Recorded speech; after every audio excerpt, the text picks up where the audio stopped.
آتا ہے، جیسا کہ ہماری زبان سے بھی لفظ نکلتا ہے بڑا مزہ آ رہا ہے، تو اگر مزہ لینے کے لیے ہے تو اسے ایک نئے انداز کا عیش کہا جائے گا اور نئے انداز کا نشہ کہا جائے گا۔ نشوں کی الگ الگ شکل ہو سکتی ہے، اور اگر اس لیے سنتے ہیں کہ ریئل میں وہ دل کے اندر جذبات ہیں جو ہونے چاہیے، تو یہ بڑی خوش قسمتی کی بات ہے، لیکن اس کے ساتھ ہی اپنے آپ میں بہت ذمہ داریوں کا بوجھ بھی ہے۔ ایک مومن کی شان جو قرآن مجید نے بیان فرمائی، ہم سب کو یہ شاید آیت کریمہ یاد ہو، اللہ رب العزت نے پرہیزگاروں کی خوبی بیان فرمائی ہے، الذین یؤمنون بالغیب۔ پرہیزگار لوگ، اللہ کے محبوب لوگ، جن کے لیے اللہ کا کلام بھی ہدایت کا ذریعہ ہے، وہ ہیں جو بنا دیکھے ایمان رکھتے ہیں۔ یہ پرہیزگاروں کی نشانی ہے، اللہ نے پرہیزگاروں کی نیکوں کی نشانی یہ بیان فرمائی، بنا دیکھے ماننا۔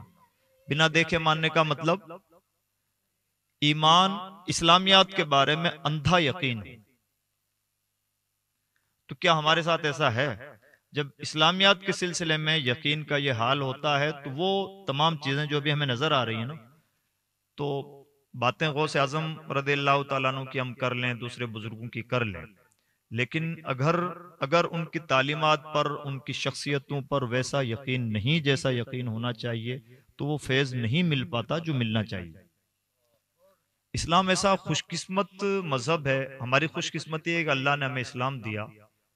اسلام ایک ایسا مذہب ہے کہ اس مذہب میں لینے والے کا بھی برتن بہت مضبوط ہونا چاہیے۔ چیزیں اتنی ہیں، کچھ شخصیتیں ایسی ہیں، ہمیں ان کا نام لینے سے پہلے، قاری صاحب نے کل ایک نظم پڑھی تھی، اسی نظم میں ایک لفظ پڑھا تھا، مصرع تھا کہ نام ادب سے لوے نام بڑا جلالی ہے۔ جودھ پور میں ایک بزرگ ہیں، آج بھی حیات ہیں، ماسٹر ہیں پیشے سے۔ اللہ جہاں جیسے لوگ پیدا فرما دیں، ہمیں کبھی کبھار نارمل لوگ لگتے ہیں لیکن وہ نارمل نہیں ہوتے، بہت اہم لوگ ہوتے ہیں۔ ان کے بارے میں ایک آدمی کا تجربہ ہے کہ وہ کسی بھی صحابی کا نام ٹھیک سے نہیں لے پاتے، حضرت ابو بکر بولتے ہیں تب تک تو رو دیتے ہیں۔ ابو بکر نام آئے، حضرت بولتے ہیں، ٹھیک سے ابو بکر کا نام لیتے رہتے تو رو رہتے ہیں۔ جھوٹواڑہ کی سرزمین پر ایک بزرگ تھے، بھی 3 سال پہلے ان کا انتقال ہو گیا، انہوں نے وہاں پر ایک مسجد بھی بنائی۔ ان کی زندگی ایسی نہیں گزری کہ ان کے نام سے کبھی امام حسین کا لفظ پورا ادا ہو پاتا ہو۔ ایک عجب شان، جب اس طرح کا یقین مضبوط ہوتا ہے تو اللہ رب العزت بے پناہ نوازتا ہے۔ ایسے ایسے ہیرے مذہب اسلام میں موجود ہیں کہ اگر ان سے کوئی فیض لینے والا ہو، وہ کچھ لے سکتا ہے۔ جاوید بھائی جانتے ہیں، ماضی قریب میں ایک بزرگ گزرے ہیں، حضرت مفتی آفاق احمد مجددی۔ ہمارے پڑوس میں ایک شہر ہوتا ہے یوپی کے لکھنؤ کے پاس میں، قنوج، وہاں کے رہنے والے تھے۔ ان کا یہ کہنا تھا، مشہور مقولہ ہے ان کا، اور تصوف کی اہمیت کے پیش نظر ان کی بات بڑی اہمیت کی حامل ہے۔ وہ کہا کرتے تھے کہ اگر کوئی لینے والا ہو تو اپنے پیر کے سینے پہ چڑھ کے لے لے، اور اگر پیر دینے والا ہو تو اپنے مرید کی قبر میں جا کے بھی دے سکتا ہے۔ لینے والا اور دینے والا ہونا چاہیے۔ یہ جتنا بھی تعلق ہم دیکھ رہے ہیں نا، نعتیں سنانا ہو، غوث اعظم کی بات ہو، غریب نواز کی بات ہو، صحابہ کی منقبتیں ہوں یا کچھ بھی ہوں، یہ سب روحانیت کی باتیں ہیں۔ ہمارے بیچ میں جو مہینہ جلوہ گر ہے حضرت سیدنا سرکار غوث اعظم رضی اللہ تعالیٰ عنہ کا۔ غوث اعظم کون ہے؟ غوث اعظم ان لوگوں میں سے ہیں کہ اس پائے کے دنیا میں غوث اعظم کے علاوہ صرف 2 ہی لوگ اور ہوئے ہیں۔ غوث اعظم جیسے لوگ دنیا میں صرف 2 اور ہوئے ہیں۔ پہلی شخصیت تھی شہزادہ رسول امام حسن مجتبیٰ کی، اور دوسری شخصیت پھر ہوگی شہزادہ رسول حضرت امام مہدی کی۔ یہ جو پورا پیریڈ ہم جس زمانے میں زندگی گزار رہے ہیں، ہم سے پہلے جو لوگ گزرے اور آئندہ بھی جو زمانہ آ رہا ہے، جو ولی قبل ہوئے یا بعد ہوئے یا ہوں گے، سب ادب رکھتے ہیں دل میں میرے آقا تیرا۔ اس پائے کے ہیں غوث اعظم۔ اگر کوئی غوث اعظم سے مدد لینا چاہے تو فرماتے ہیں دنیا تو میری مٹھی میں ایسے ہی ہے جیسے رائی کا دانہ۔ یہ ہے تصرف کا حال۔ لیکن اتنا یہ سب کچھ اس لیے بیان کیا جاتا ہے، ولی اپنے زبان سے تعریف نہیں کر رہے ہیں۔ حضرت مجدد الفسانی نے اپنی بہت ساری راز کی باتیں بتائی ہیں۔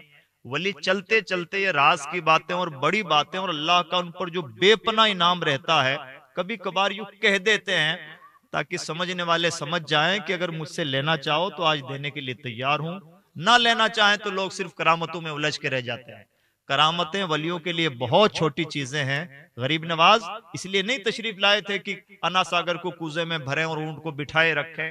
یہ سب تو چلتی سی باتیں ہو گئی سو ہو گئی ہیں. ان کی شان تو یہ ہے کہ وہ حمید الدین ناگوری تیار کرتے ہیں. ان کا کام ہی جدا ہے. اور ایسا نہیں ہے کہ جب حمید الدین ناگوری تھے اور معین الدین چشتی تھے تب یہ سلسلہ تھا. آج بھی معین الدین وہی کام کرتے ہیں جو پہلے کرتے تھے. کوئی حمید الدین آج بھی بن کے جائے تو آج بھی لے سکتا ہے. پریشانی ہے لینے اور دینے کی. اس لیے ہمارا جو رشتہ ہے وہ رشتہ بہت گہرا ہونا چاہیے, بہت مضبوط ہونا چاہیے.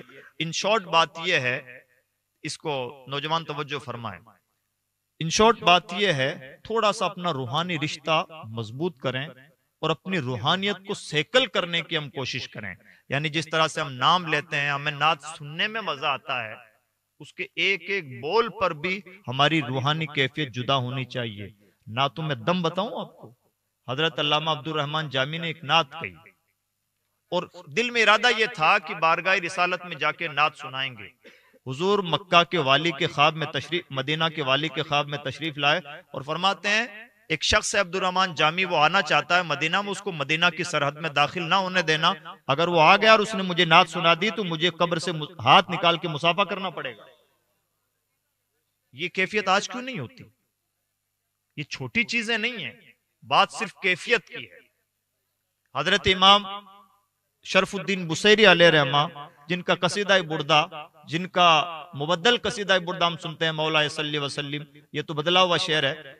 یہ جو قصیدہ جنہوں نے لکھا ہے, راحت اندوری کی طرح ایک عام شاعر تھے, بڑے شاعر تھے, عام شاعر, مذہبی شاعری نہیں کرتے تھے. پوری زندگی اس طرح کی گزری اور کبھی کبھار ہم مذہب کو اتنے سیریسلی نہیں سمجھ پاتے جتنا سیریسلی سمجھنا چاہیے. حضرت امام شرف الدین بصیری کی پوری زندگی شعر و شاعری میں گزر گئی. بیمار تھے, بہت علاج کروایا, علاج نہ ہوا. ایک دن دل میں خیال پیدا ہوا, اللہ نے ایک ہنر دیا ہے, ایک کمال دیا ہے, بڑا آرٹسٹ ہوں تو یہ کرنا چاہیے کہ بہت کچھ دنیا کے لیے کیا ہے, جس کا کلمہ پڑھتا ہوں اس کے لیے بھی تو کچھ کروں. یہ سب ہم بھی تو سوچ سکتے ہیں. اللہ نے ہمیں بھی تو کوئی نہ کوئی ہنر دیا ہے, ہم بھی اپنے ہنر کے تھرو کوئی نہ کوئی اللہ کے دین کی خدمت, رسول اللہ کی بارگاہ سے عشق کا رشتہ جوڑنے کے لیے, اگر آدمی سمجھدار ہو تو چھوٹی چھوٹی چیزوں کو بڑی چیزوں کا بہانہ بنا سکتا ہے. حضرت شرف الدین بصیری علیہ رحمہ کے ذہن میں خیال آیا اور انہوں نے کیا کیا, نعت لکھی. پہلی مرتبہ نعت لکھی, اور معاف کیجئے گا نعت کا مرحلہ بڑا نازک ہے. بہت سارے لوگ یہاں آ کے پھسل جاتے ہیں اس لیے کہ نزاکتیں اس کے اپنے تقاضے ہیں. بہت سارے لوگ تقاضے پورے نہیں کر پاتے اور بہت ساروں کے پاؤں پھسل جاتے ہیں. بلکہ یہ بھی تو ہم سن لیتے ہیں کہ کئی بار اسٹیجوں پر بھی ایسے ایسے کلام پڑھ دیے جاتے ہیں جن کلام میں بہت کفریات تک ہو جاتی ہیں.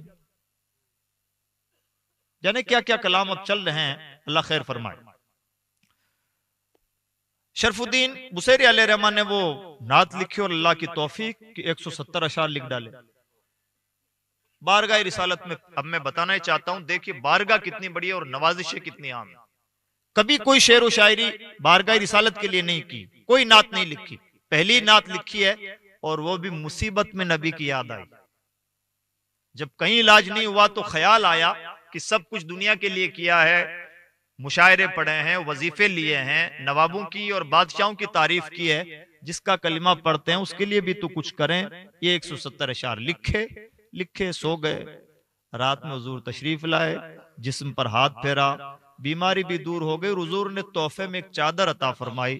جب صبح بیدار ہوئے تو سرہانے وہ چادر رکھی ہوئی تھی. کیا یہ چھوٹی چیز ہے؟ کبھی مڑ کے نہیں دیکھا تھا کہ جن کا غلام ان کی غلامی نبھاؤں. پہلی مرتبہ خیال کیا اور ایک چھوٹی سی خدمت کی, اور اتنی بڑی نوازش کہ آج تک وہ نعت مر نہیں پائی ہے, امر ہو گئی ہے. اس کا نام ہی ہو گیا قصیدہ بردہ چادر والی نعت. اندازہ لگائیں کہ نوازشیں کتنی عام ہیں, لیکن تھوڑی دیر کے لیے ہی صحیح ایک دنیا دار شاعر کا کلیجہ بصیری کا کلیجہ بنے تو صحیح. پریشانی یہ ہے کہ ہمارا کلیجہ, ہمیں لگتا ہے کہ سب کچھ ٹھیک ہے, سب کچھ ٹھیک ہے, لیکن کبھی کبھار بھی وہ رشتہ امتی اور نبی کا جو مضبوط رشتہ ہے وہ رشتہ نہیں پیدا ہو پاتا.